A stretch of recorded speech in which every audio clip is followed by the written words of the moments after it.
अल्हम्दुलिल्लाहि रब्बिल आलमीन वस्सलातु वस्सलामु अला सय्यिदिल अंबिया'i वल मुरसलीन व अला आलिहि व सहबिहि अजमईन। अम्मा बअद फक़द क़ाला अल्लाहु तआला फ़ी कलामिहिल मजीद व फ़ुरक़ानिल हमीद। अऊज़ु बिल्लाहि मिनश शैतानिर रजीम। बिस्मिल्लाहिर रहमानिर रहीम। कुंतुम खैरा उम्मतिन उखरिजत लिन्नासि तअमुरूना बिल मारूफ़ि व तनहौना अनिल मुनकरि व तु'मिनूना बिल्लाह। व क़ाल मुहम्मदुर रसूलुल्लाह सल्लल्लाहु अलैहि वसल्लम ला यज़ालु ताइफ़तुन मिन उम्मती मंसूरीन अलल हक़ ला यदुर्रुहुम मन ख़ज़लहुम औ कमा क़ाल अलैहिस्सलातु वस्सलाम। मेरे मोहतरम अज़ीज़ और बुज़ुर्ग और दोस्तों, निहायत काबिल एहतराम मेरे दीनी भाइयों, हम में से हर एक का इस दुनिया में पैदा हो जाना ये अल्लाह रब्बुल इज़्ज़त की कुदरत का पहला मंशा है। हम में से हर एक का इस दुनिया में पैदा हो जाना अल्लाह रब्बुल इज़्ज़त की कुदरत का पहला मंशा है, पहली चाहत है।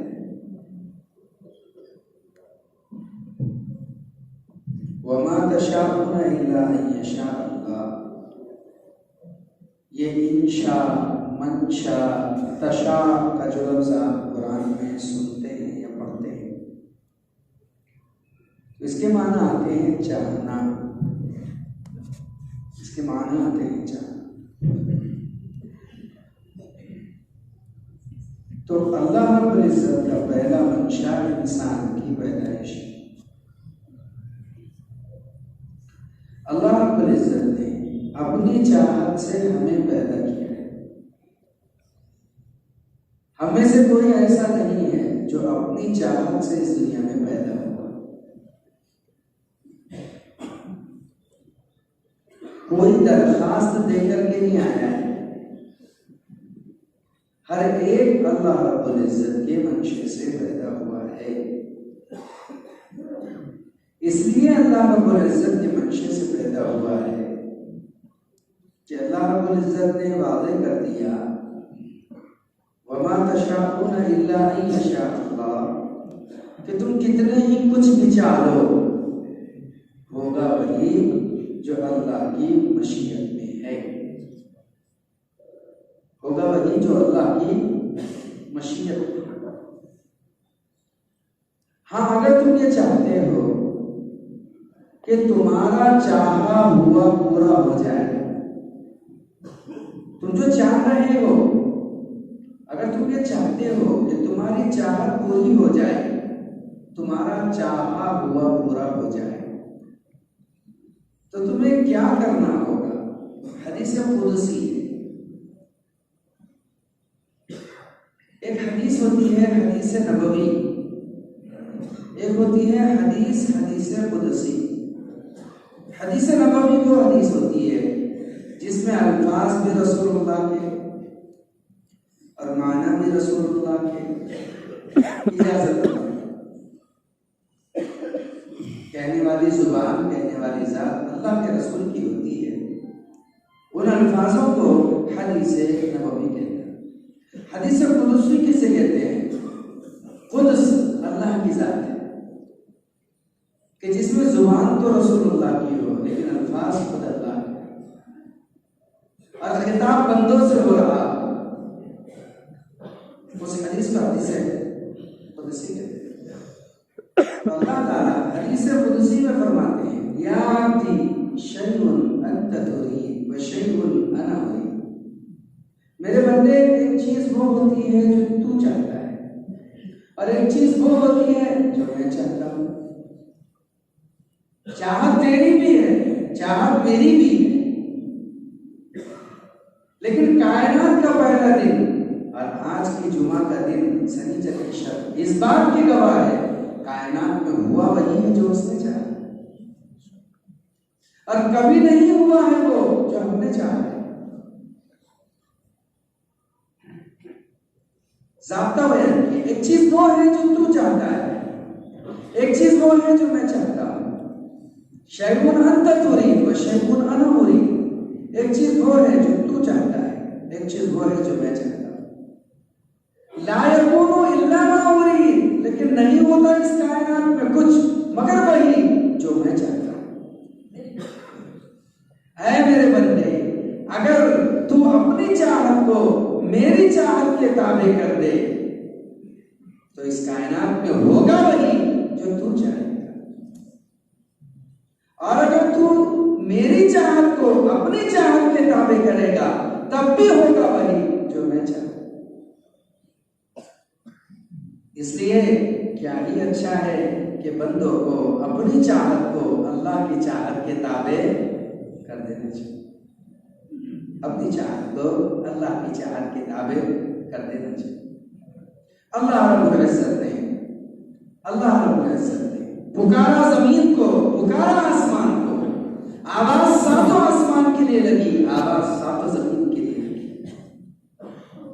अल्लाह ने कहा आओ, इताअत के साथ आओ या नाफरमानी के साथ आओ, चाहे मजबूर होकर के आओ, चाहे खुशी से आओ, आना तो पड़ेगा।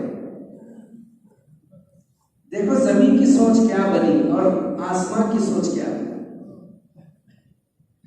जमीन और आसमान की, बल्कि सातों जमीन सातों आसमान की सोच क्या बनी, दोनों ने एक साथ पुकारा, कालता अतैना कतायीन, ऐ अल्लाह हम तो इताअत गुजार बनकर ही आएंगे।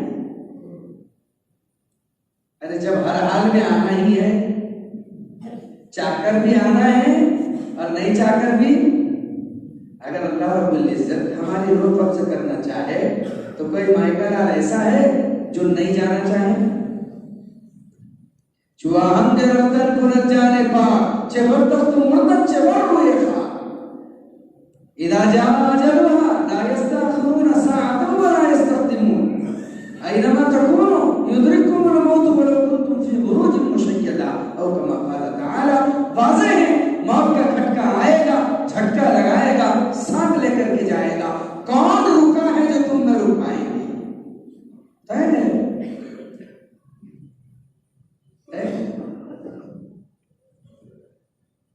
क्या कायनात में आज तक किसी साइंटिस्ट ने, किसी ज़हीन व फतीन अकील व अक्लमंद आदमी ने आज तक उगते हुए सूरज को तुलू होने से रोका है?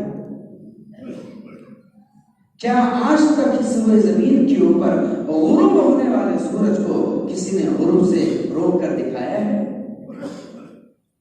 सारी दुनिया मिलकर, सारी कायनात मिलकर भी तुलू होने वाले सूरज को गुरूब न कर सकी और गुरूब होने वाले सूरज को तुलू न कर सकी, लौटा न सकी। इतनी ही कुदरत है दुनिया में कि मजबूर होकर उसे या तो तुलू होता हुआ देखो या तो गुरूब होता हुआ देखो। आज तक किसी इंसान ने अपनी जिंदगी के लम्हों को न रोका है और न ही तो गुजरे हुए लम्हों को कभी लौटा है। सदा दौर दौरा दिखाया नहीं, गया वक्त फिर हाथ आया नहीं।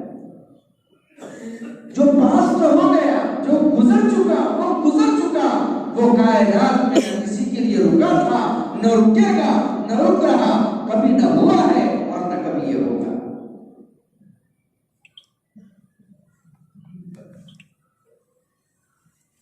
इसलिए कि सब कुछ उसके मंशे से चल रहा है, चाह कर सही ना चाह कर सही, भलाई से सही बुराई से सही। हाँ, जिसने अपने मंशे को, अपनी चाहत को अल्लाह और उसके रसूल की चाहत के ताबे कर दिया तो फिर क्या हुआ? ऐ अली, क्या हुआ कि तुम्हारे आंखों से बरसते आंसुओं ने हमारी नींद खो दी? क्या हुआ अली कि तुम्हारे आंखों के बरसते आंसू ने हमारी नींद खोल दी, आंख खोल दी? क्यों रो रहे हो अली? अल्लाह के रसूल, कैसे गुस्ताखी करूं? कायनात के सरवर का सर मेरी गोद में, कायनात के सरवर का सर मेरी गोद में है, और आज तक मुझ पर कोई नमाज कज़ा नहीं है। सूरज गुरूब होने जा रहा है, सूरज ने मुंह छुपाना शुरू कर दिया है, और मैंने अभी तक असर पढ़ी नहीं है। तो अली मुझे जगा देते, कहा रसूल अल्लाह इतनी बड़ी गुस्ताखी अली से कब हो कि आपको जगा करके अपनी रान अपनी माड़ी आपसे खाली कर लूं, इतनी बड़ी गुस्ताखी मुझ में नहीं है। अल्लाह के नबी अलैहिस्सलाम अल्लाह से कह रहे हैं, ऐ अल्लाह देखिए ये आपका बंदा अली अपने नबी को तकलीफ नहीं देना चाहता, इताअत में उसने इस नमाज को खोया है। ऐ अल्लाह तू अपने अली के लिए वो फैसला कर जो तूने कभी यूशा बिन नून के लिए किया था। चुनांचे वो सूरज लौटा, हजरत अली ने जब तक असर की नमाज अदा न की तब तक सूरज दोबारा गुरूब नहीं हुआ। ऐ मेरे बंदे तू अगर अपनी चाहत को मेरी चाहत के ताबे कर दे, होगा वही जो तू चाहेगा, होगा वही जो तू चाहेगा। और अगर तू मेरी चाहत को अपनी चाहत के ताबे करने की कोशिश करेगा तब भी होगा वही जो मैं चाहूंगा, लेकिन तू नाफरमानों में से कहलाएगा।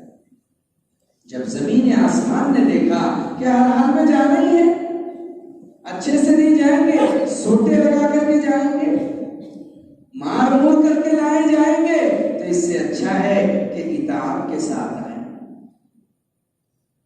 इताअत पर। इसलिए अल्लाह रब्बुल इज्जत ने अपना मंशा समझाने के लिए अंबिया का सिलसिला दुनिया में जारी किया। ये दीन क्या है? ये दीन अल्लाह का मंशा है, ये दीन अल्लाह की मशीयत है, ये दीन अल्लाह की चाहत है। अपनी चाहत को समझाने के लिए नबियों को भेजा। मैं तुमसे क्या चाहता हूं, यही तो खुलासा है सारे दीन का। मैं तुमसे क्या चाहता हूं, क्या चाहता हूं? अल्लाह ने कहा इन्नल्लाह यदउकुम इला दारिस सलाम, आओ अल्लाह तुम्हें दारुस सलाम जन्नत की तरफ बुलाता है। मैं तुमसे क्या चाहता हूं? मैं तुमसे खैर की तरफ कदम उठवाना चाहता हूं। मैं तुमसे क्या चाहता हूं? मैं तुम्हें शराब से बचाकर शरबत की तरफ लाना चाहता हूं। मैं तुमसे क्या चाहता हूं? तुम्हें हराम से बचाकर हलाल की तरफ लाना चाहता हूं। ऐ लोगों, मैंने तुम्हें जिस्म दिया है, जिस्म में मैंने तुम्हें जुबान दी है, इस जुबान से मैं क्या चाहता हूं? मैं नहीं चाहता कि मैंने तुम्हारी जुबान को मां के पेट में भी गंदा नहीं होने दिया।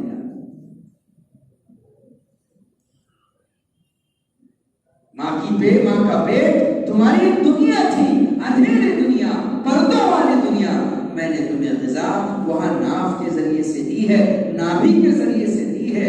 मैंने तुम्हारी जुबान को वहां भी गंदा और मैला होने नहीं दिया। इस दुनिया में आकर के तुम्हें मेरा नाम लेना था, मेरे मंशा को बोलना था, मेरे मंशे पर चलना था। दुनिया में आने के बाद इस जुबान को गंदा मैला करके वापस मत लेकर गया। मैंने तुम्हारी आंख बनाई है, इस आंख को भला देखने के लिए मैंने तुम्हें दिया है। ऐसा ना हो कि इस आंख को तुम्हें मैला और गंदा करके लाओ। जाहिर बात है, किसी को अच्छा उजला बर्तन दिया और वो जंग लगा करके वापस लाया तो उस जंग को तो धुला ही जाएगा। जहन्नम धुलाई की जगह है, जन्नत ढलाई की जगह। जन्नत में अल्लाह ने इंसान को ढाला है, जन्नत ढलाई की जगह है और जहन्नम धुलाई की जगह। अगर जन्नती बर्तन दुनिया में आकर के जंग आलूद हो गया, जन्नती बर्तन दुनिया में आकर के बिगड़ गया, तो उसका इंतजाम जहन्नम की आग है।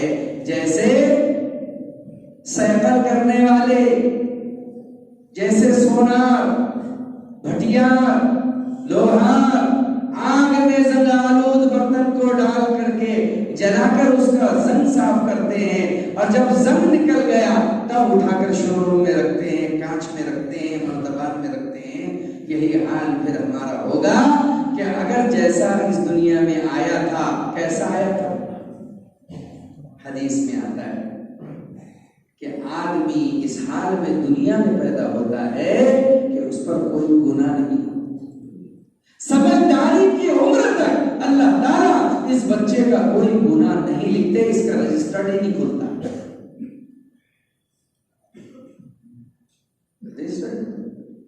तो अल्लाह ने जैसा पाक बाज दुनिया में भेजा है, कोई गुनाह नहीं था, तुम मासूम थे, हमने जैसे मासूम तुम्हें पैदा किया है, तुम मासूम बनकर ही लौटना।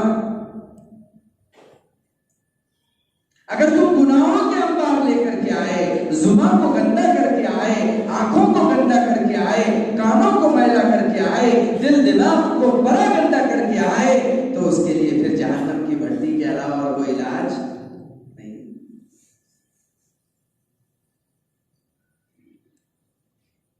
बर्तन चाहे जितना खरीदी लो, करोड़ों रुपये का हो, लोग कहते हैं कि अल्लाह ताला अपने बंदों को जहन्नम में क्यों डालेगा?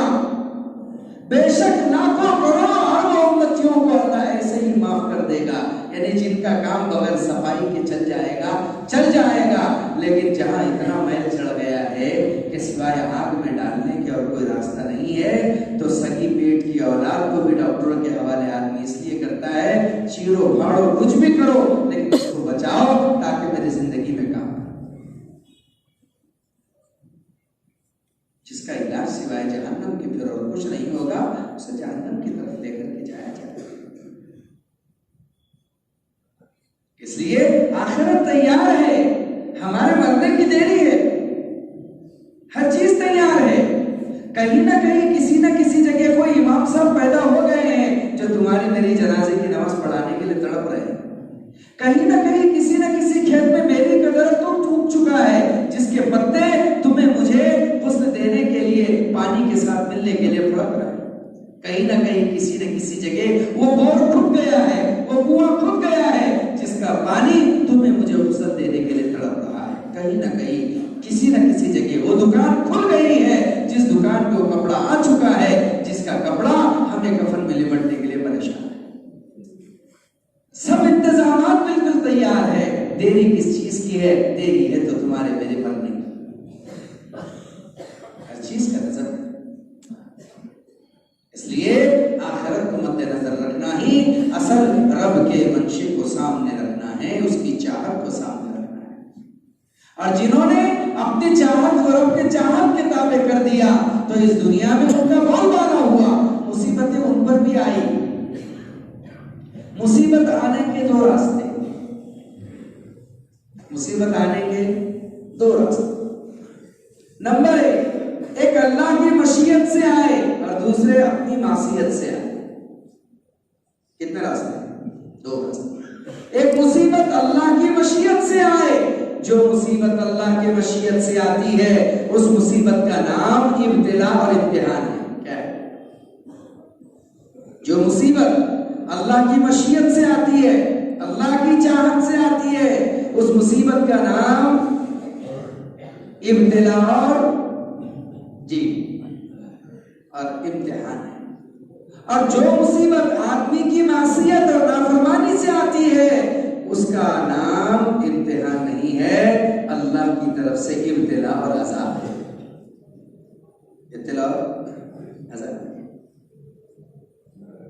इस दुनिया में आम मंशा हो चुका है कि अगर मुझ पर मुसीबत आई तो ये अल्लाह का इम्तिहान है, ये इब्तिला है, अल्लाह इम्तिहान ले रहा है, अल्लाह इब्तिला में मुब्तला किए हुए हैं, आजमाइश है अल्लाह की तरफ से। और पड़ोस पर किसी बाजू वाले पर मुसीबत आई, कैसी अल्लाह ने पकड़ की है देखे। अब दाल आटे का भाव मालूम पड़ रहा है, जैसा किया वैसा भुगत रहा है, अपनी चलाता था अब खुद ही भुगत रहा है। इसलिए कहते हैं अपना रोया सदा अल्लाह के सामने रोया करो, मखलूक के सामने मत रो, इसलिए कि मखलूक रोना सुन करके हंसना बनाती है। अपने वाक़े की पड़ोसी को खबर न दे, रो रो के सुनेगा, हंस हंस के सुनाने के लिए। तुम अपना रोना रो करके जाओ, फिर कहते हैं पहले तो सुन लेते हैं सीना पीट के, हो बड़ी मुसीबत है, सही फरमा है, बड़ी तकलीफ है, हो अल्लाह अल्लाह अल्लाह अल्लाह, और आप उठ करके जाओ, कैसे दाल आटे का भाव मालूम पड़ रहा, बहुत हवाओं में उड़ रहा था, अब कटी पतंग तो पता चला कि किस बेरी की झाड़ी में जाके उलझे गए।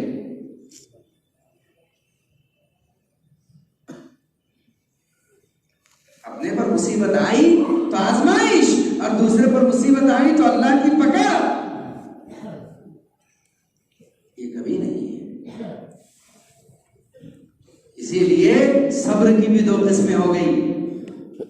एक सब्र वो है जो आजमाइश पर किया जाता है, और दूसरा सब्र वो है जो अल्लाह की पकड़ पर किया जाता है। सुनो भाइयों, गौर से, अगर आजमाइश पर आदमी सब्र करे तो इस सब्र पर अजर मुरत्तब होता है, अल्लाह की तरफ से दर्जात बढ़ते हैं उस सब्र पर, जो किधर से आई है मुसीबत, अल्लाह की तरफ से। सब्र उसी को कहते हैं जो सब्र आजमाइश वाला हो, कि चोर ने चोरी की, पुलिस ने पकड़ लिया, ले जा करके जेल में दाखिल करके डंडों से पीट रहा है, तो चोर कहने लगा तुम कितना भी मारो आप तो सब्र कर रहे हो, अल्लाह तुमको देख लेगा। चोर क्या, चोरी करके आया, जुर्म करके आया,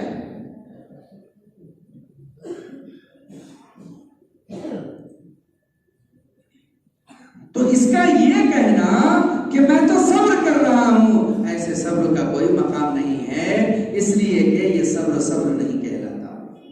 ये सब्र तो हद्र है, जायज चीज है।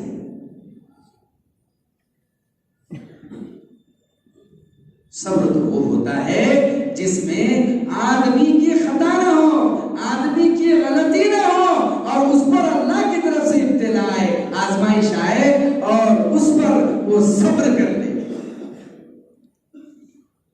उस पर वो अपने आप को थाम ले, उस पर वो अपने आप को रोक ले। इसलिए काम के चलने वालों पर दो हालात सदा आते रहे। अब इन दोनों हालात में काम के करने वालों को और काम में चलने वालों को फर्क करना है। एक हालात अंदर के होंगे, एक हालात बाहर के होंगे। एक हालात अंदर के होंगे और एक हालात बाहर के। बाहर के हालात से आदमी हिलेगा नहीं, लेकिन अंदर के हालात से जलजला आ जाए। बाहर के हालात से आदमी हिलेगा नहीं, लेकिन अंदर के हालात से बकौल तुम्हारे मेरे बरारी जुबान में, बकौल तुम्हारे मेरे बरारी जुबान में, मौलवी साहब बाहर के टेंशन का पहाड़ उड़ता, घर के टेंशन की राई नहीं उड़ती। बाहर का आदमी कितना भी बर्दाश्त कर लेता, लेकिन घर का, यही उसूल रब्बानी है। बाहर से हालात आते हैं तो अल्लाह की मदद उतर जाती है, लेकिन अंदर के जब हालात आते हैं तो अल्लाह की मदद रूट कर वापस चली जाती है, और ऐसी रूट कर वापस चली जाती है कि न इनकी मदद होती है, न इनकी मदद होती है, न इनकी मदद होती है, ना इनकी मदद, ऐसी रूट कर चली जाती है। ओहद में किस चीज की जरूरत थी, मौका ओहद पर किस चीज की जरूरत थी, अल्लाह की मदद क्यों थी वहां से, उसकी इल्लत थी, उसकी वजह थी कि मोहम्मद अरबी सल्लल्लाहु अलैहि वसल्लम ने फरमाया था, यहीं रहना, यहीं से मत हटना। एक चीज जो दे दी जाए ना, ये एक खत और एक निशान जब दे दिया जाए कि यहीं रहना, यहीं से मत हटना,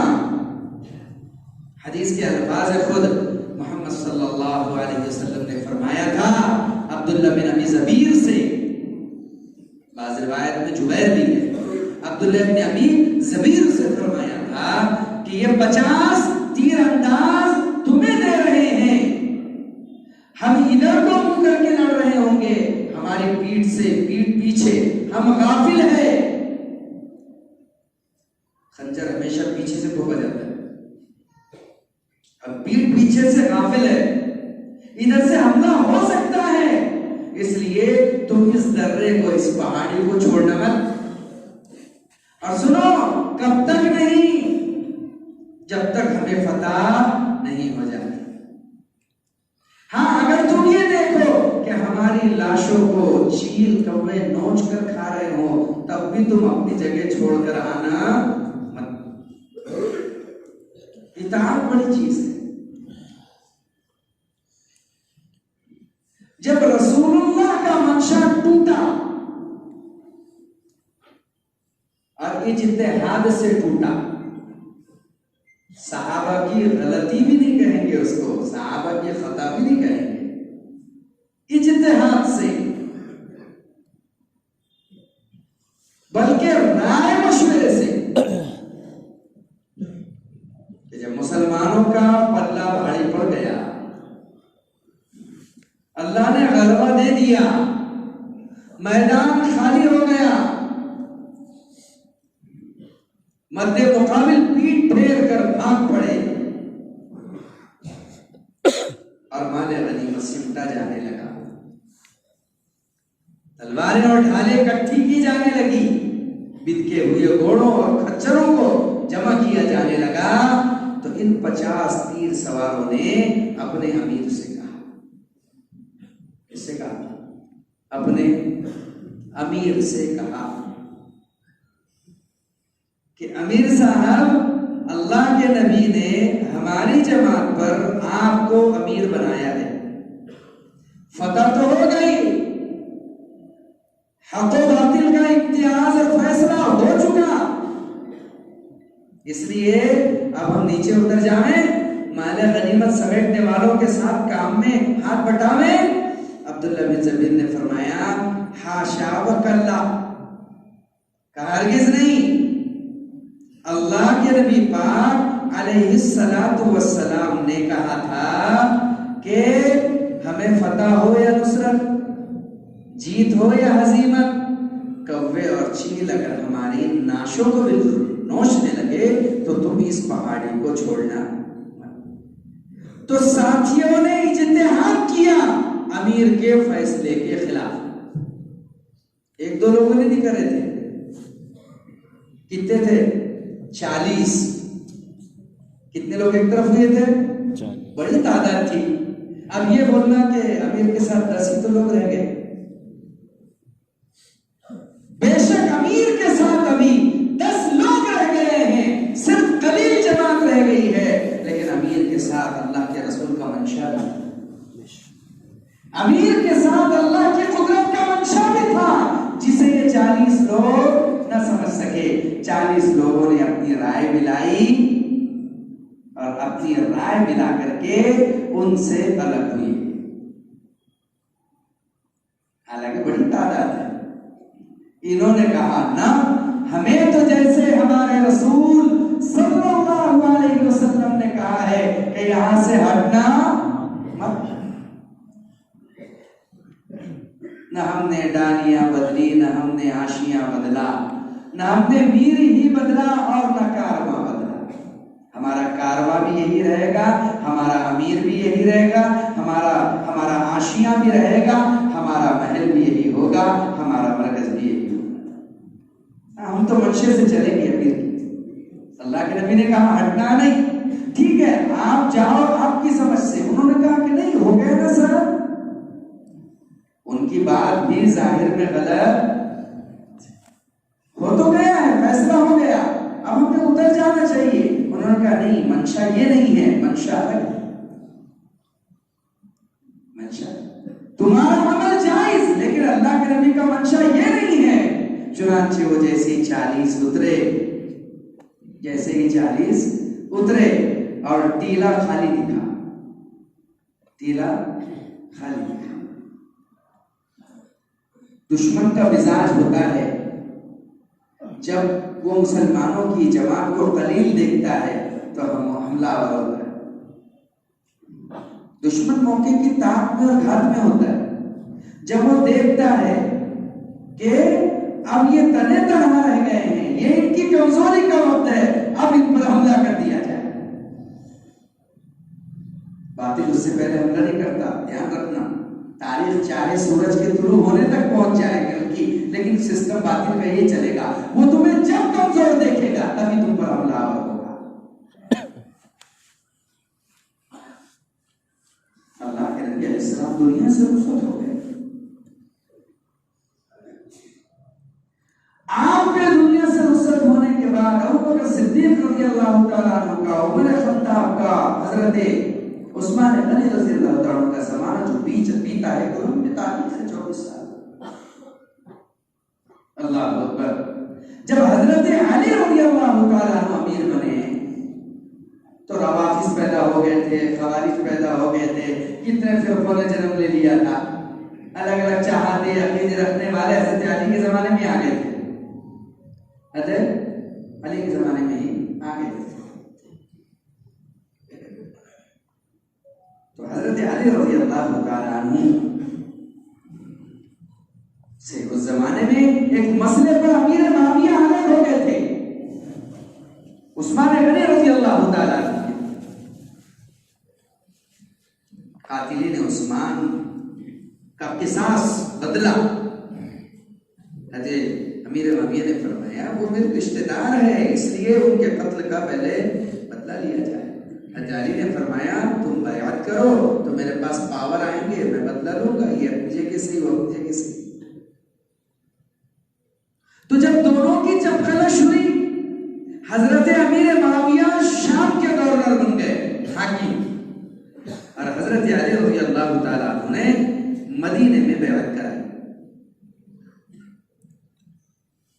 ये कमजोरी दुश्मनों ने भापी। गस्सान का बादशाह जबला गस्सानी, वो जमाने से मरकज़े दीन मदीनतुल मुनव्वरा को हासिल करने का इच्छुक था, चाहतमंद था। उसने देखा अब मुसलमानों की ताकत बढ़ गई है, कुछ इधर हो गए, कुछ उधर हो गए, और सबका धड़कता हुआ दिल इस्लाम का मरकज कौन है? मदीनतुल मुनव्वरा है। हजरत अली बेसरो सामा है। अभी ऐसे मौके पर हजरत अली रज़ियल्लाहु तआला अन्हु नए नए अमीर बने हैं, खलीफा बने हैं उम्मत के, लेकिन तोड़ हो गया है, इसलिए अभी कमजोर है। ऐसे मौके पर अगर हमला कर दिया जाए तो फतह मिल सकती है। चुनांचे जबला गस्सानी की तरफ से ये बात आ गई कि वो जासूस भेज करके मदीने की जासूसी करने लगा, और उसने सारी मदीने की जासूसी कराई। कितने हैं, कहां हैं, कैसे हैं, क्या हाल है, कि निजामुद्दीन मरकज में कितने हैं, कोरोना किधर से घुस रहा है और कोरोना किधर से निकल रहा है।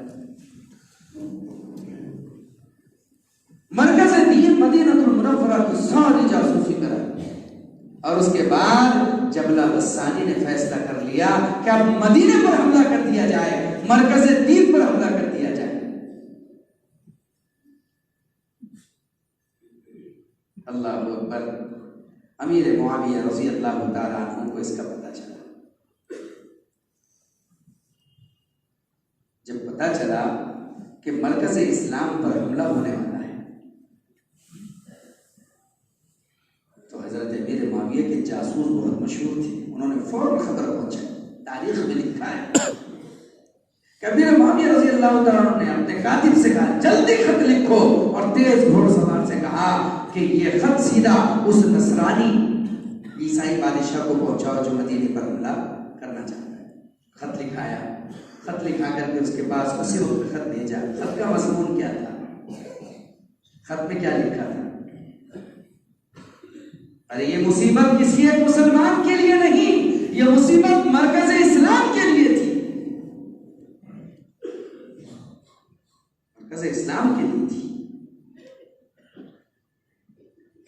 अभी अपना आपस का रहने दो, अभी इस्लाम को जरूरत है।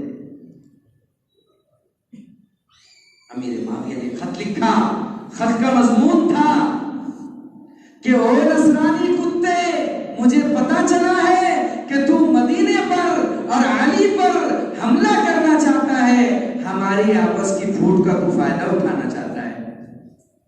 सुन ले, अगर तूने मदीने पर हमला किया तो सबसे पहले जिस सिपाही से तेरा मुकाबला होगा वो अली का सिपाही अमीर माविया होगा।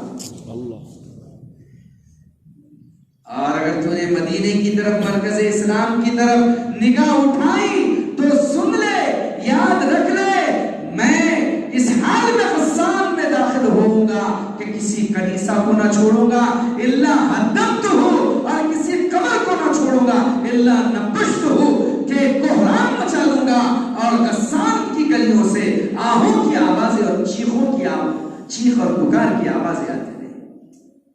घबरा गया गस्सान, उसने कहा अजीब बात है कि इनमें जब एक दूसरे पर मुसीबत आती है तो सह लेते हैं, लेकिन जब दीन के मरकज पर मुसीबत आती है ये तो एक हो जाते हैं। बातिल का मामला है, तो जब तुम्हें कमजोर देखेगा तब तुम पर आ रहेगा।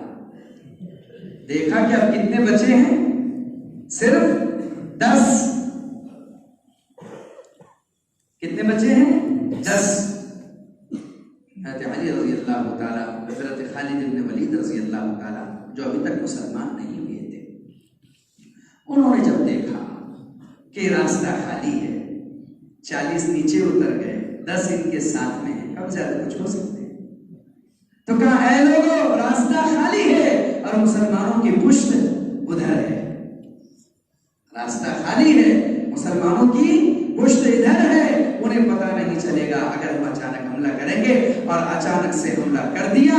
10 तीर सवारों ने बहुत मुकाबला किया, लेकिन वो क्या टिकते, 10 के 10 शहीद हो गए। और उसके बाद जब मुसलमानों पर मुसीबत आई है, अल्लाहु अकबर अल्लाहु अकबर, जब नबी का मंशा टूटा, जब नबी की चाहत टूटी, तो अल्लाह की मदद उठी, अल्लाह की मदद उठी, तो न इनका फायदा हुआ, न उनका फायदा हुआ, न 40 उतरने वालों का फायदा हुआ और न मदद करने वालों का फायदा हुआ। उसी में रसूलुल्लाह सल्लल्लाहु अलैहि वसल्लम भी जख्मी हो गए।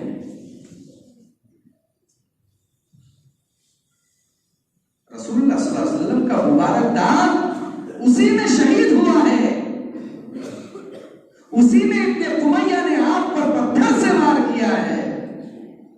वो मंजर था उहद का। अल्लाहु अकबर अल्लाहु अकबर। मैंने खुद अपनी आंखों से, कुछ सऊदिया के बड़े लोगों ने हमें उस मकाम का मुआयना कराया जाकर के, जहां वो कुछ खास लोगों को ही लेकर के जाते, लेकिन गाड़े के साथ में नल्ले की जतरा हमको भी नसीब हो गया देखना। मकाम मैंने जाकर के अपनी आंख से देखा है कि जब जनाब मोहम्मद रसूलुल्लाह सल्लल्लाहु अलैहि वसल्लम पर इब्ने उमय्या ने भारी पत्थर से वार किया और लोहे की खोद की कड़ियां आपके चेहरे अनवर में धंस गई और खून का फुव्वारा उमड़ पड़ा, आपकी पेशानी जख्मी हो गई, आप उछलकर लुढ़कते लुढ़कते गड्ढे में जा गिरे थे।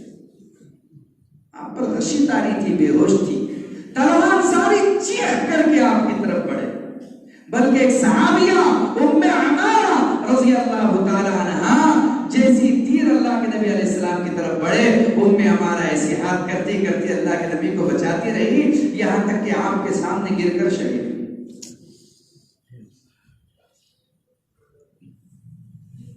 दो सहाबी फौरन दौड़े हजरत तलहा के साथ अल्लाह के नबी अलैहि सलाम को उठाने के लिए उस गड्ढे की तरफ जहां आपकी पेशानी जख्मी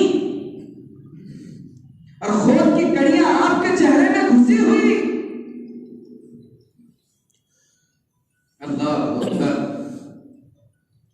हजरत तलहा अंसारी रज़ी अल्लाह ताला अन्हु ने अपने दांत से खून की कड़ियां खींची। जैसे ही कड़ियां खींची तो खून उबल पड़ा, तलहा अंसारी के भी दांत टूट गए और अल्लाह के नबी अलैहि सलाम का भी एक दंदान जमीन पर गिर गया। वो जो खून निकला, अल्लाह के नबी अलैहिस्सलाम ने फौरन उस खून को रोकना और सोखना शुरू किया। हजरत तलहा ने कहा, आका इस खून को बह जाने दीजिए, इसमें लोहा लग गया है, जहरीला खून है। अल्लाह के नबी अलैहिस्सलाम ने कहा, तलहा तू नहीं जानता आज ये कोई मामूली खून नहीं है, अल्लाह का अर्श लरज़ रहा है।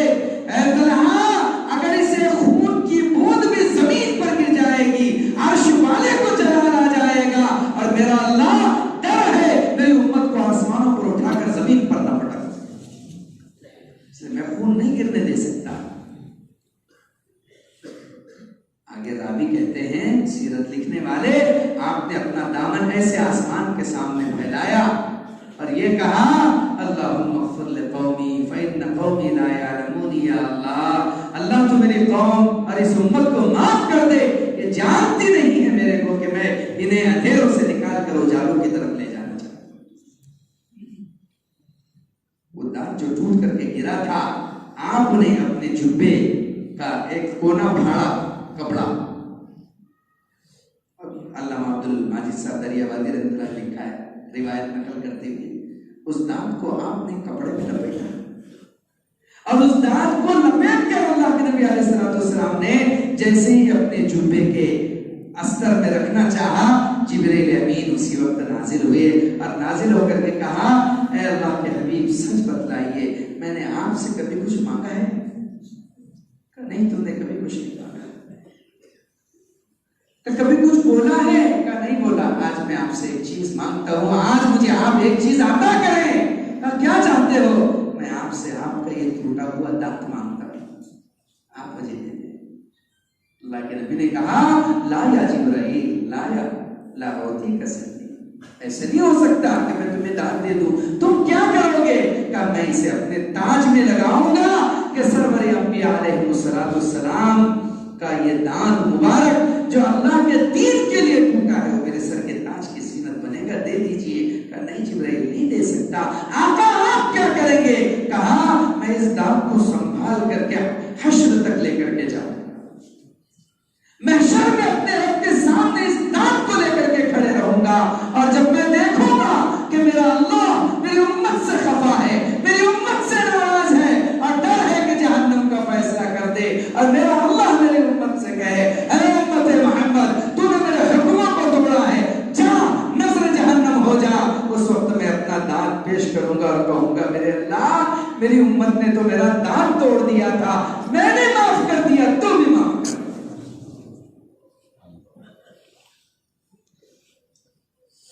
मंशा अगर हमने न समझा अपने नबी का, तो हमने चाहत भी अपने अपनों को ही तकलीफ पहुंचाई। हालांकि जन्नत मुसल्लम है, मंशा चाहत,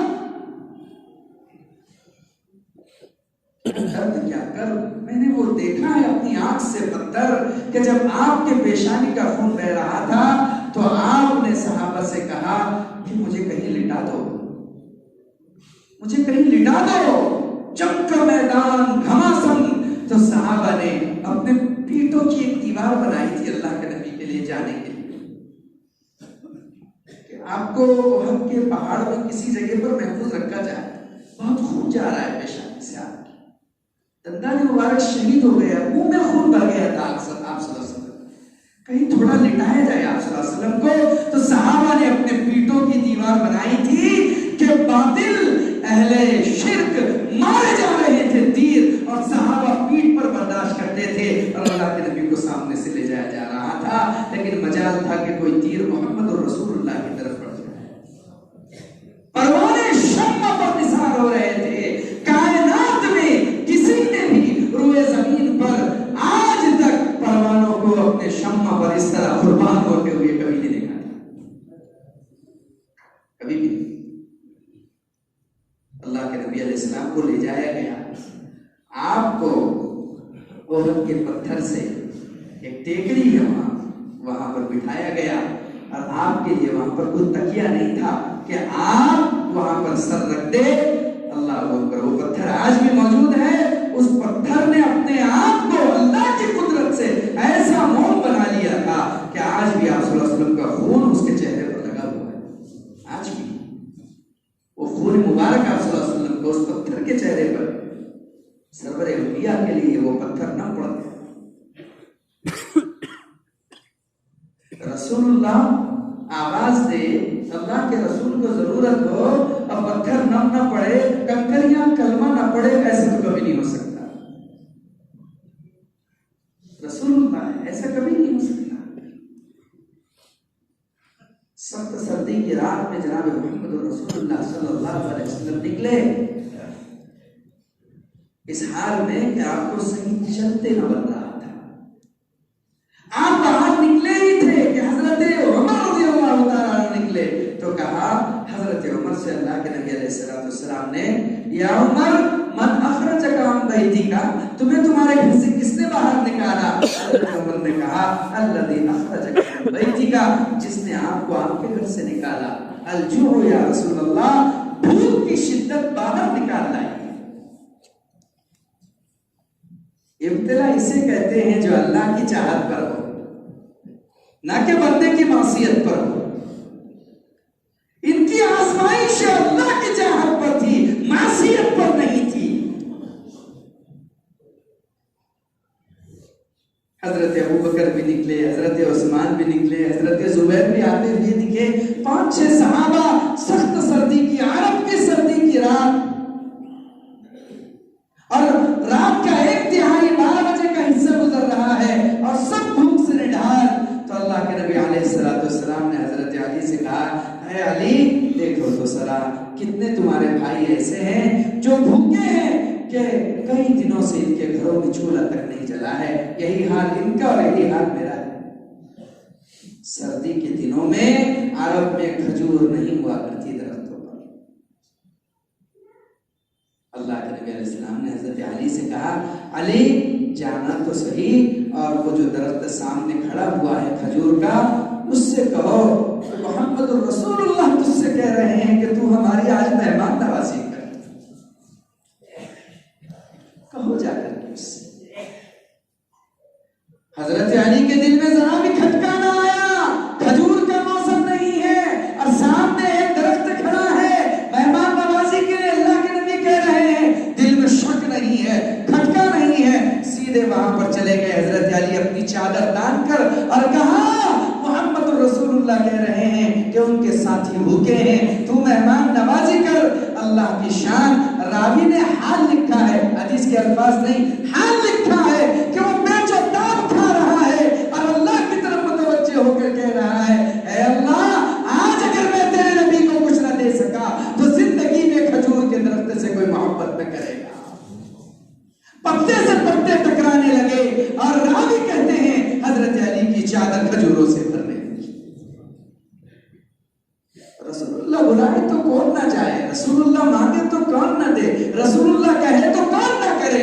मंशा कायनात के जर्रे जर्रे ने समझा था, अगर मंशा नहीं समझा है तो हमने नहीं समझा।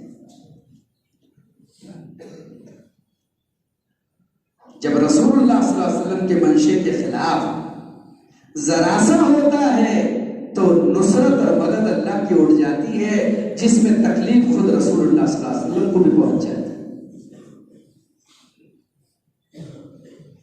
मेरे भाइयों, मेरे अजीजों, मेरे दोस्तों, इसलिए हर अमल में अल्लाह का मंशा देखना है, हर अमल में रसूलुल्लाह का मंशा देखना है।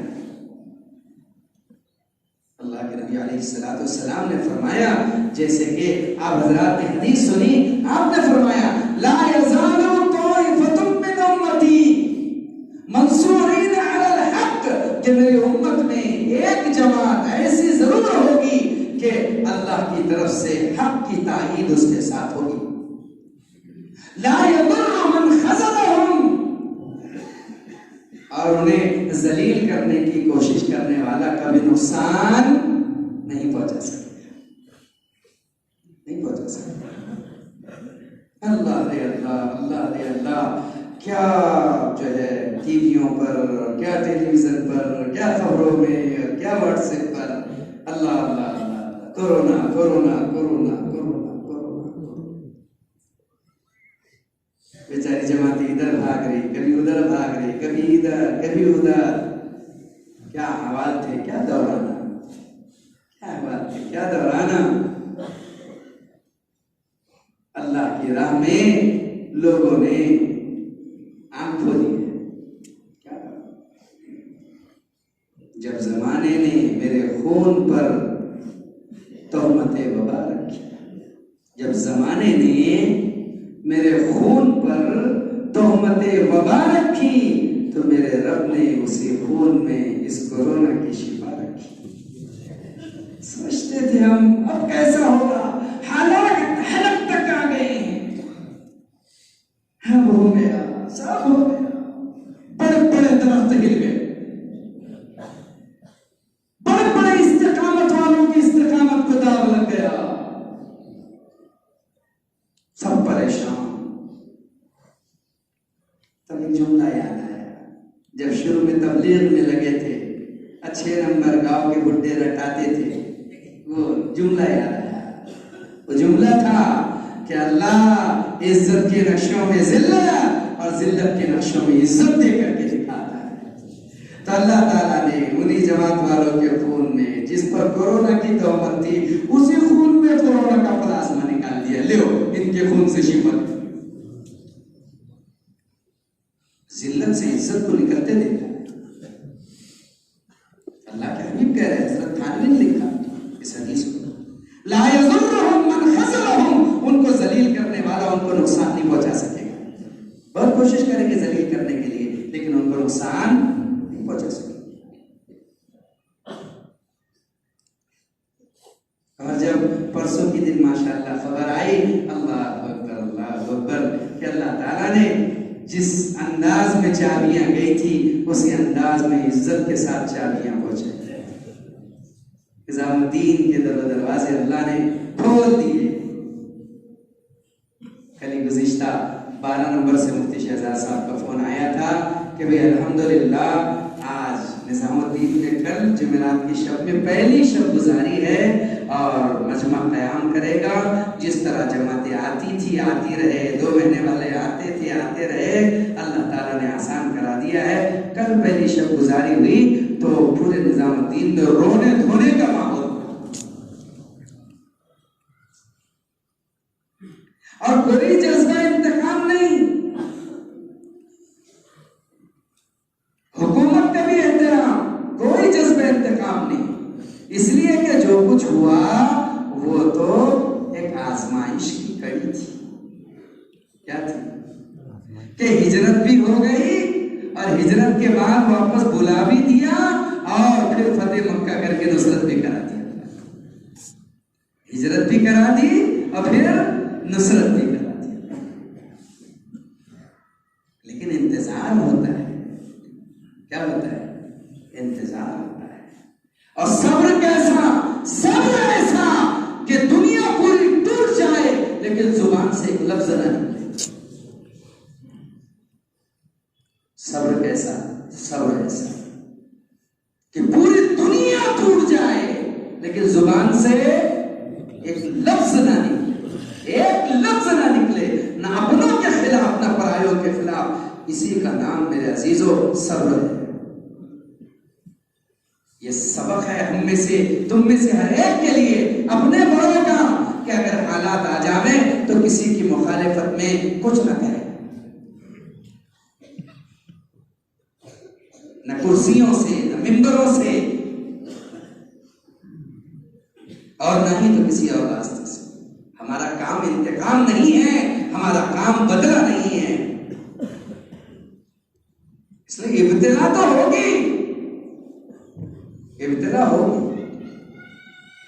हम में से अगर कोई इस हाल में, इस रास्ते में चलना चाहता है कि मीठा मीठा हफ हफ, कड़ू कड़ू थू थू, तो वो मुदाहिन है, दीन का काम करने के लायक नहीं है। कि हम अल्लाह के रास्ते में चले, यानी हिंग लगे ना फिटकरी, रंगाए चोखा, जान माल की कुर्बानी भी ना हो, वक्त की कुर्बानी भी ना हो, और आला दर्जी के में तबलीग ही, ऐसा नहीं होता। तबलीग का मामला ही मेहनतों पर है। भाई इस काम को तो बदनाम होकर करना पड़ेगा। इस काम की नेक नामी इस काम के लिए बदनाम होने में है। इस काम की नेक नामी इस काम के लिए बदनाम होने में है। कौन बदनाम नहीं हुआ इस काम के लिए?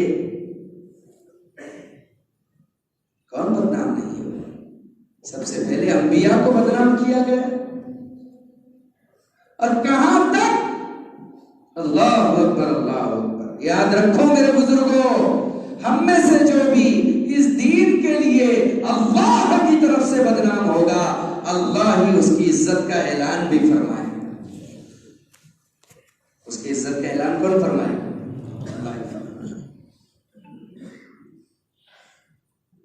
नबी के हरम पर इल्जाम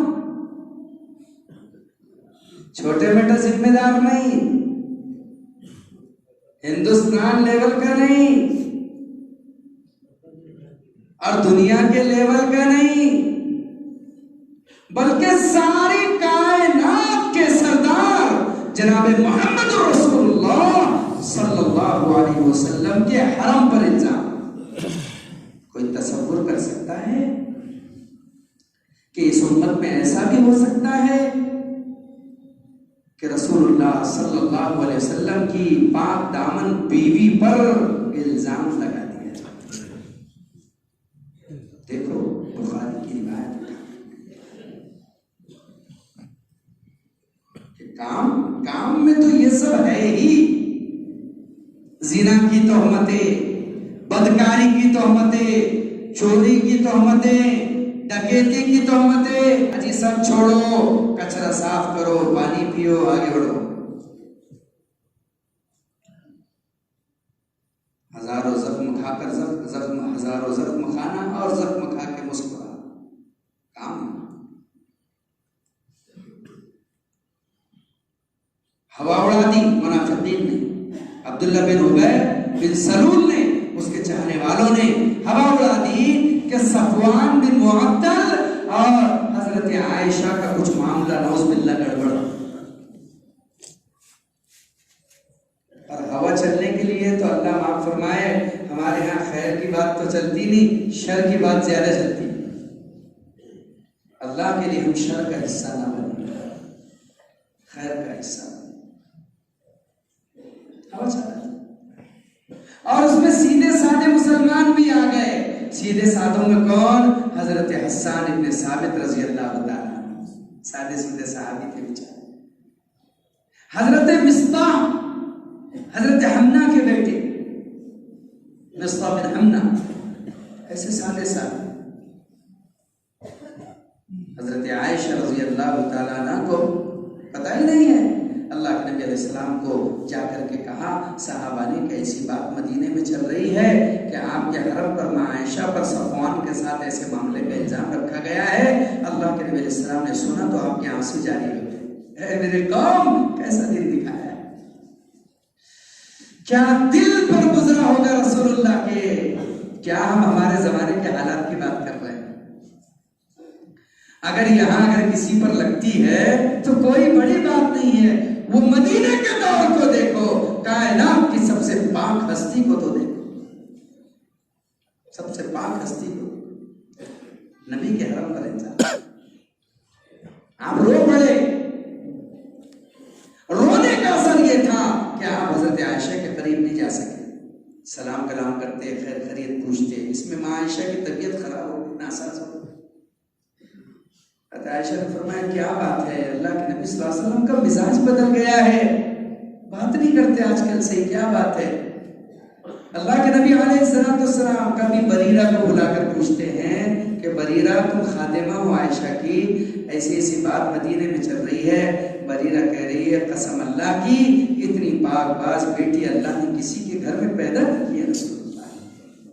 वो तो बेचारी इतनी सादी है कि वो बेचारी आटा गूंद करके सो जाती है तो बकरी कई मर्तबा आटा खा के चली जाती है, उसको तो कुछ पता नहीं। आयशा रज़ी अल्लाह ताला अन्हा की वालिदा उम्मे रुमान मिलने के लिए आई तो कहा अल्लाह के नबी से, मां आयशा ने, कि मैं अपने माँ के यहाँ जाना चाहती हूँ, आपने इजाजत दी थी। पता ही नहीं मां आयशा को कि क्या आग लगी हुई है इधर, पता ही नहीं। हजरत हमना मुलाकात के लिए आई हजरत आयशा रज़ी अल्लाह ताला अन्हा से, तो कहा हजरत हमना से हजरत आयशा ने कि फूफी जान, अगर आपके पास वक्त हो तो क़ज़ाए हजत के लिए चले, खेतों में जगह हो होती थी, वहीं पर जरूरत से फारिग होते थे। जब वापस आने लगे तो हजरत हमना का पैर अपने चादर पैर के अंगूठे में उलझी और हजरत हमना गिरी और अपने आप को संभाल दिया। करीब था कि मुंह फूट जाता, लेकिन जो जुमला जुबान से निकला वो क्या था? हजरत हमना की जुबान से निकला ताइसा मिस्ता, ताइसा मिस्ता, ताइसा मिस्ता। हजरत आयशा रज़ियल्लाहु ताला जब ये बद्दुआ या जुमला सुना तो गज़ब में आ गई। कहा तुम अपने बेटे मिस्ता को बद्दुआ दे रही हो? अरे वो बदरी सहाबी है, तुम्हारी हिम्मत कैसे हुई उनको बद्दुआ देने की? तो हजरत हमना रो पड़ी, सीने से लगाकर मां आयशा को कहा मेरी बेटी तू कितनी भोली है, तुझे ये तक पता नहीं है कि जिन लोगों ने इल्जाम लगाया है उसमें मेरा बेटा ये मिस्ता भी शामिल है।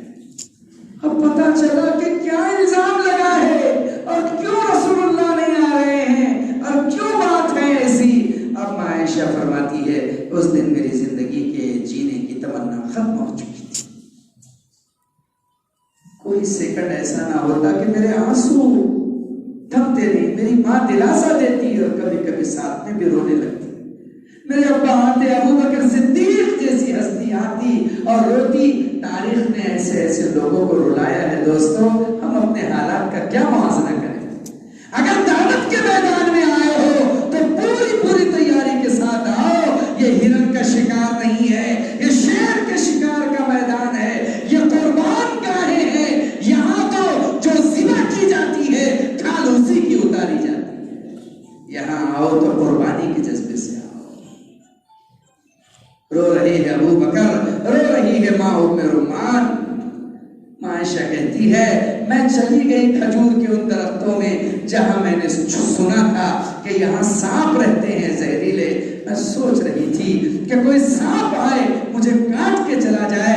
अब मैं इसके बाद जीना नहीं चाहती। वो तरफ अल्लाह भी देख रहे हैं, वो तरफ रसूलुल्लाह भी देख रहे हैं। अजीजों 22 दिन तक ये खेल चला है। 22 दिन तक, 1-2 दिन का दर्द नहीं था। 22 दिन तक कैसी कैसी बातें होती होंगी, कैसे कैसे बातें होंगी। अल्लाह 22 दिन, 22 दिन के बाद अल्लाह रब्बुल इज्जत को अपनी लाडली बंडी पर प्यार आया। कुरान में अल्लाह ने सूरह नूर में 18 आयतें उस बेटी के पाक दामनी पर उतार दी। 18 आयतें। क़यामत तक आने वाले ऐ इंसानों सुन लो कि मोहम्मद रसूलुल्लाह का हरम कल भी पाक था, आज भी पाक है। ये मुनाफिकों की लगाई हुई तहमतें थी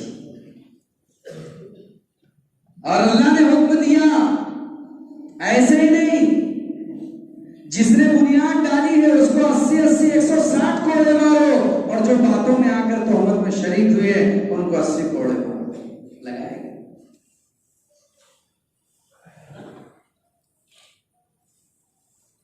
मां आयशा रज़ियल्लाहु ताला अन्हा रब के सामने शुक्र के सज्जे में गिर गई और रोते रोते कहने लगी ऐ अल्लाह बेशक तेरा नाम तुझे ज़ेबा है कि तू रहीम है। मैं तेरा शुक्र कैसे अदा करूं कि तूने मुझे कायनात में इस कुरान के जरिए इज्जत दी है कि जब जब तेरे नबी की उम्मती पढ़ेंगे तब तब आयशा की इज्जत साबित होती रहे। लेकिन एक दर्द था कि जिस उम्मत को अंधेरों से निकालने के लिए, उजालों की तरफ लाने के लिए नबी आए हैं, उसी उम्मत के फर्द नबी के हरम पर इल्जाम लगा रहे हैं। दर्द था मां आयशा को, दर्द था। एक दिन अल्लाह के नबी इस्लाम ने कहा आयशा मैं जानता हूं कि तुझे बड़ा धक्का पहुंचा है, लेकिन आयशा तू जानती है कि अल्लाह रब्बुल इज्जत ने तुझे क्या दिया है? नबी जी क्या दिया है? सुन ले आयशा, कल क़यामत के अंदर तू देखेगी कि अल्लाह जिस अर्श पर जलवा अफरोज होंगे, रहमान का अर्श तेरी जन्नत की छत बनेगा। अल्लाह अपना छत तेरी जन्नत पर, अपना अर्श तेरी जन्नत पर रखे। तू पाक, तेरी जात पाक, तू कायनात की सबसे पाक बेटी थी और है, इसीलिए तो रब्बे ज़ुल जलाल तेरी जन्नत पर अपना अर्श रखेगा, वही तेरी जन्नत होगी। तो इल्जामात तो अंबिया की जिंदगी में, नबी के हर पर तक है। इंतकामी जज्बा नहीं, बदले का जज्बा नहीं। जो दावत के मैदान में दाई बन के आ रहा है उसे अपने जज्बात को ज़िबा करके आना। हमारे यहाँ बदला नहीं है, इंतकामी कार्रवाई नहीं है। अबू बकर सिद्दीक रज़ी अल्लाह तआला हजरत हन्ना को खर्चा देते थे, हजरत मिस्ता को खर्चा देते थे। और क्या खर्चा देते थे? हर महीने उनके घर का दाल दूध का सब कुछ और कुछ दिरहम भी दिया करते थे। हजरत अबू बकर सिद्दीक सीना मल के कहने लगे, हाय मिस्ता, तूने ये क्या किया? तू मेरा रिश्तेदार था, आयशा तेरी रिश्तेदार थी, तू भी उन लोगों में शामिल हो गया, इसलिए उससे मैं कसम खा ली, अब एक फूटी कौड़ी फेंक कर नहीं मारूंगा। अल्लाह की तरफ से हुक्म आया, अबू बकर सिद्दीक मोहम्मद रसूलुल्लाह के गुलाम दरगुजर करते हैं, इंतकाम नहीं लेते। अबू बकर सिद्दीक ने कसम तोड़ी, कफारा दिया, कहा हाँ मेरे अल्लाह, जो तेरा मंशा है वही होगा, जितना देता था अब उससे दुगना दूंगा। यही अखलाक है और अल्लाह का फजल है, वहां भी यही अखलाक चल रहा है। जितना इकराम था उससे दूसरे दुगना। मेरे भाइयों, कुर्बानी का मैदान ही है, दावत की मशक और मेहनत कुर्बानी। हजरत मूसा अलैहिस्सलाम को तोहमत, माल वाले माल का इस्तेमाल कर लेते हैं और तोहमत के लिए लगा देते हैं। कारून के पास मालों के ढेर थे, अमवाल के खजाने थे। जब देखा हजरत मूसा अलैहिस्सलाम की मेहनत न रुकती न थकती बनती है, तो एक औरत को पैसे देकर के तैयार किया, वो लेकर के आई और जहां हजरत मूसा अलैहिस्सलाम बयान कर रहे थे मजमे में, आकर के दौरान बयान कहा, ओ नबी मूसा, अपनी बात अपनी जगह रखो, मुझे ये तो बताओ कि इस बच्चे का क्या? हजरत मूसा अलैहिस्सलाम ने कहा, इस बच्चे का क्या? कहा, ये तुम्हारा बच्चा है। अल्लाह अकबर, ये जुमला कहना था क्या कारून ने बात उठाई? हालांकि रिश्तेदार था, चचाजादी था। देखो देखो देखो, ये नबी बनते हैं, ये बागबाज बनते हैं, ये बादशाह बनते हैं, इनकी कैफियत तो ये है। हजरत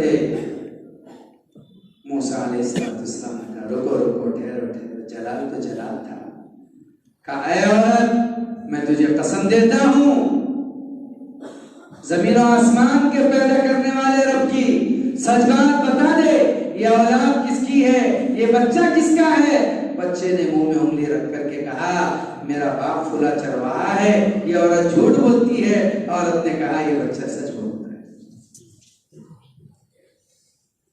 है। ऐसे बुजुर्ग और दोस्तों, इस काम में तो बेपरवाह होकर के चलना पड़ता है। ला यखाफून लौमत लाइम, मलामत करने वालों की मलामत का खौफ करते हुए नहीं। ये कुर्बान गाहें हैं, यहाँ तो कुर्बानियों से चलना होगा और कुर्बानियों से ही अल्लाह की मददें उतरेंगी और कुर्बानी देने वालों पर अल्लाह की मदद उतरेगी। इसलिए अल्लाह और उसके रसूल का मंशा इस उम्मत के लिए क्या है? कुर्बानी। वो कुर्बानी क्या है? फकीह अब्दुल्लाह समरकंदी रहमतुल्लाह अलैह की तंबीहुल गाफिलीन पढ़ रहा था, बड़ी अजीब तफसीर की है उन्होंने इस आयत की। कुंतुम खैरा उम्मतिन उखरिजत लिन्नास तअमुरूना बिल मारूफ व तनहौना अनिल मुनकर, बड़ी अजीब तफसीर। हजरत उमर बिन खत्ताब रज़ियल्लाहु अन्हु के अखबार नकल किए, उसमें ये लिखा है कि तुम अल्लाह के यहाँ लौहे महफूज में भी खैर उम्मत थी, तुम अब भी खैर उम्मत हो और लोगों के लिए तुम भलाई और नफा रसानी के लिए निकाली गई हो। और फरमाया, अगर तुम लोगों को अम्र बिल मारूफ नही अनिल मुनकर करने के लिए न निकलोगे तो तुम समझ लेना तुम इस आयत की फजीलत में शामिल नहीं है। निकलना ही पड़ेगा, निकलना ही पड़ेगा।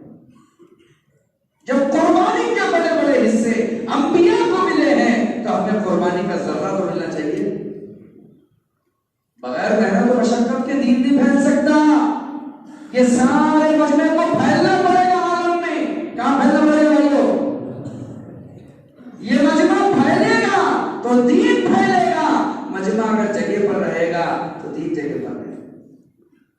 एक मर्तबा हजरत जी मौलाना इलियास साहब रहमतुल्लाह अलैह का महफूज है, आप देखिएगा, आपने फरमाया, ऐ मेरे साथियों, मुझे जरा सोने का ज्यादा मौका दिया करो। इलियास साहब ने फरमाया, साथियों से एक दिन मुझे जरा सोने का ज्यादा मौका दिया करो। आजकल अल्लाह के करने से मुझे ख्वाब में अल्लाह काम की बातों का इल्हाम कर रहा है, और ये काम भी मुझे ख्वाब ही में मिला है। मेरे दोस्तों, मैं तुम्हें क्या बताऊं, और यह सब फरमाया, मैं तुम्हें क्या बताऊं कि ख्वाब में मुझे इस आयत की तफसीर इल्हाम हुई है। कौन सी? कुंतुम खैर उम्मतिन उखरिजत लिन्नास। और यह सब फरमाया वो ये कि गोया इस आयत की तफसीर ये बता रही है, जैसे भटके हुए लोगों को राह दिखाने के लिए अल्लाह ने नबियों की जमात निकाली, नबियों के बाद भटकी हुई उम्मत को राह रास्ते पर ले जाने के लिए अल्लाह ने तुम्हारी जमात, इसलिए तुम्हें निकलना होगा। बैठे जगह पर तुम उम्मत को राह रास्ते पर नहीं ला सकते, तुम्हें निकलना होगा। इसलिए हज़रत फरमाते हैं कि इस उम्मत का उरूज ही इसका खुरूज है। क्या है? इस उम्मत का उरूज ही इसका खुरूज है। वरना शादी भी बेरंग हो जाती है अगर रुखसती रुक जाती है। शादी शादी शादी शादी, क्या दुल्हन रुखसत होगी? शादी। लेकिन शादी जब हो गई, सब खाना वाना खा के चले गए, माशाअल्लाह बड़ा अच्छा मेहमान था, बड़ा अच्छा खाना था, बड़ा अच्छा दस्तर था, सब कुछ था, लेकिन पता चला दुल्हन की रुखसत नहीं हुई, तो लोग बोलेंगे ऐसी कैसी शादी में। मकसूद हम में से है कि उसके घर से रुखसती है, किसके लिए? अल्लाह के लिए। किसके लिए? अल्लाह के दीन के लिए। मकसूद ये, जब तक हम अपने कदमों को उठाकर अपनी जात को लेकर अल्लाह के रास्ते में चलेंगे नहीं, फिरेंगे नहीं, मोहम्मद रसूलुल्लाह सल्लल्लाहु अलैहि वसल्लम की वो सुन्नत जो सबसे बड़ी सुन्नत दावत है, वो मुकम्मल नहीं होगी। उसके लिए कुर्बानियां देनी होगी, उसके लिए आगे बढ़ना होगा। आदमी अपने माल के बारे में क्या सोचे, आदमी अपने जान के बारे में क्या सोचे? सबसे पहली सोच आदमी की ये बनना चाहिए कि मेरा माल, उसका सबसे अच्छा मसरफ अल्लाह का रास्ता। क्या सोचे भाई? अल्लाह का रास्ता। मेरी जान, सबसे अच्छा उसका मसरफ अल्लाह का रास्ता। सहाबा ने अपनी जान को, अपने माल को, अपनी इज्जत को, अपनी आबरू को बिल्कुल अल्लाह के लिए बेपरवाह कर दिया था। इसलिए अल्लाह रब्बुल इज्जत ने उनकी जान और उनकी माल और उनकी इज्जत और उनकी आबरू पर जन्नत का ठप्पा लगा दिया। इन्नल्लाह अश्तरा मिनल मुमिनीना अनफुसहुम व अमवालहुम बिअन्न लहुमुल जन्नह। सहाबा का बच्चा भी हाथ उठाता था, सहाबा के लाडले भी हाथ उठाते थे, मंशा समझते थे, ऐसी तड़पती हुई तमन्नाएं थी, ऐसे दिल के अंदर के जज्बात थे कि बस निकल जाए, अब बस फना हो जाए। खुद रसूलुल्लाह सल्लल्लाहु अलैहि वसल्लम ने फरमाया कि मेरी तो तमन्ना ये है कि मैं अल्लाह के रास्ते में जाऊं, शहीद कर दिया जाऊं, फिर जिंदा किया जाऊं, फिर शहीद कर दिया जाऊं, फिर जिंदा किया जाऊं, फिर शहीद कर दिया जाऊं। 7 मरतबा आपने फरमाया, सुम्मा हुया सुम्मा उकल सुम्मा हुया सुम्मा।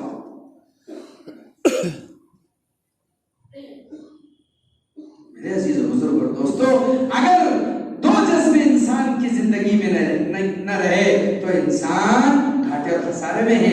एक दाई होने का जज्बा और दूसरे दाई की दावत की कुर्बानी का जज्बा। अल्लाह हबीब रहमान साहब की तहरीर में पढ़ रहा था, उसमें हजरत ने लिखा है, हजरत के हवाले से फरमाया कि याद रखो ऐ लोगों, जहां आखिरत में नमाज, रोजा, सबका ज़कात, सबका सवाल होगा, उन सवाल में एक सवाल ये होगा कि तुमने अम्र बिल मारूफ किया था क्या नहीं, नहीं अनिल मुनकर किया था क्या? आखिरत का सवाल बताया जाता है। तुमने काम किया क्या नहीं किया, अम्र बिल मारूफ करने का, नहीं अनिल मुनकर करने का? इस रास्ते की बरकत से सारी दुनिया को होश आ रहा है। नशे से संभल करके दुनिया चलना सीख रही है। इफ्तिखार इसमें छुपा है, दुनिया की कामयाबी आखिरत की कामयाबी इसमें छुपी है। इसलिए हमारा काम के अमले का कोई फर्द ऐसा ना हो जिसके 5 माह बैरून न लगे हों। कितने भाई हो? 5 माह बैरून। मोड़े इलियास साहब रहते तो नियत कराते थे बाकायदगी से। क्या कराते थे? नियत कराते थे। मोड़े इलियास साहब रहते कि बोलो अमेरिका कौन जाएगा, और बोलो चीन कौन जाएगा, और बोलो जर्मन कौन जाएगा, और बोलो बेल्जियम कौन जाएगा। तो बेचारे मेवाती सामने बैठे हुए, वो क्या समझते थे अमेरिका किसको बोलते हैं, चीन किसको बोलते हैं, जर्मन किसको बोलते हैं, और जापान किसको बोलते हैं। वो तो इतने सादे थे कि जब देहातों से जमात लेकर तुम्हारे शहरों में आए और जब वो मस्जिद में बैठे और किसी ने पंखा चालू कर दिया तो सारी जमात मारे डर के दीवारों को चिपक गई कि ये क्या मुसीबत है। अब वो कैसे करना, तो एक ने रुमाल निकाला, उसी को शो करने लगा, बंद हो। इतने सादे थे, लेकिन अल्लाह रब्बुल इज्जत ने ऐसे अनपढ़ों से वो काम लिया जो मेरे जैसे बड़े बड़े पढ़े लिखे नहीं। ये उसूल रब्बानी है कि ऐ इंसानों तुम हाथ उठाओगे तो अबाबिल से हिफाजत करके बताएंगे, ऐ इंसानों तुम लड़ न पाओगे तो नमरूद को मच्छरों के लश्करों से हलाक करके बताएंगे, न हम कल मोहताज थे, न आज है, न आइंदा रहेंगे। अगर तुम चाहते हो कामयाबी तो तुम आओ कुर्बानी के मैदान में आओ, तुम आओ कुर्बानी के लिए कदम बढ़ाओ। तुम कैसे दाए हो कि तुम्हारा माल तुम्हें अल्लाह की निस्बत पर आलमों में नहीं ले जा रहा है। रोना चाहिए दुआ में, या अल्लाह तुम मुझे बैरून के लिए क्यों कबूल नहीं कर रहा। अगर कोई आदमी बैरून के लिए कबूल नहीं हो रहा, उसके लिए रोने का मकाम नहीं। लारी के चलाने वाले बैरून में, फुटानों के बेचने वाले बैरून में, कागज गट्टा पन्नी चुनने वाले बैरून में, एक कुत्ते खाने वाले बैरून में। मेरे भाइयों, लोग पेट काट काट करके बैरून जाए कि हमारा लग जाए, अल्लाह कबूल कर ले, अल्लाह चला ले। निजामुद्दीन में एक मस्तूरात की जमात पहुंची।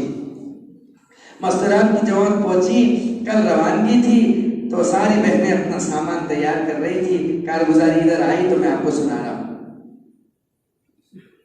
तो एक बहन ने जो अपनी सीमेंट की थैली होती है उसको धो धा करके उसका जो है तो वो एक झोरा से लिया था, तो उसने फौरन अपना सामान उसमें भरना शुरू किया। तो एक बहन ने कहा कि बहन तुमने कम से कम एक आध अच्छा बैग ला लिया होता तो अच्छा था, तुम क्या लेकर के आई हो, सीमेंट की बोरी, ये अच्छा नजर नहीं आ रहा है, एक आध बैग ला लेती तो अच्छा था। तो ये सुनते ही उस बहन की आंखों में आंसू आ गया, रोने लगी और रोते रोते कहने लगी, बहन मैं तुम्हें क्या बताऊं, तुम बैग लाने की बात कर रही हो, हमने 6 महीनों में 2 महीने रोजाना एक वक्त खाना खाया है और पैसा बचाया है ताकि किसी तरह अल्लाह के रास्ते में हम दोनों मियां बीवी का चिल्ला लग जाए। हमने तो पेट काट करके हमने, और तुम बात कर रही हो बैग लाने की। ऐसे मंशे से लोग चल रहे हैं, ऐसे मंशे से लोग चल रहे हैं। मेरे भाइयों, हम में से हर एक को चाहिए कि हमारा माल सबसे पहले अल्लाह के दीन की सरबुलंदी के लिए इस्तेमाल हो, हमारी जान अल्लाह के दीन की सरबुलंदी के लिए इस्तेमाल हो। हर कोई नियत करे कि इंशाअल्लाह आलमों में चल फिर करके दीन की मेहनत करेंगे इंशाअल्लाह। कौन को नियत करता है इंशाअल्लाह? अल्लाह हम सबको कबूल फरमाए। अल्लाह का फजल है, हमारे पास अभी 2-2.5 महीने हैं। फरवरी से होने वाले इज्तिमा से हमें हर हल्के से 5वां बैरून की जमात देना है। कोशिश ये करना है कि हमारा वक्त सबसे पहले बैरून लगे और हमारी मस्जिदवार जमातें साथियों को खंगाल करके बैरून के लिए तैयार करे। कोई मस्जिद ऐसी ना हो जहां से 4 बाकी जमात ना निकले। आने वाले इज्तिमा से हमें हर घर से एक फर्द देना है। क्या देना है भाई? अरे बोलो ना, एक फर्द देना है। जो आवाज निकालेंगे वो अपने आप को बाहर आजाद निकालेंगे। हर घर से वक्त की आवाज लगेगी, इसलिए कि आलमी इज्तिमा जो 2019 में हमको मिला था उसके तकाजे अभी पूरे हुए नहीं हैं। अगर पूरे हो जाए तो माशाअल्लाह सुभान अल्लाह। इसलिए इसके लिए कोशिश करना है। इसलिए हमारी मस्जिद वार जमातें मजबूती के साथ मेहनत करें। अल्हम्दुलिल्लाह बड़ी अच्छी तरतीब हर हफ्ते में साथियों ने बनाई है। सुबह भी मेहनत हो रही है, शाम में भी मेहनत हो रही है, मस्जिद मस्जिद मेहनत हो रही है, दर दर घर घर जाकर के मेहनत हो रही है। अब ये हमारी मेहनत बराबर हो, इसके लिए हमारे हर मस्जिद वार जमात और हमारा हर हल्का ये हिम्मत और कुव्वत के साथ नियत करे कि इंशाअल्लाह हम इस इज्तिमा से इंशाअल्लाह बैरून की जमातें निकालें। बोलो इसके लिए कौन तैयार है? अपनी मस्जिद से बोलो, अपने हल्के से बोलो।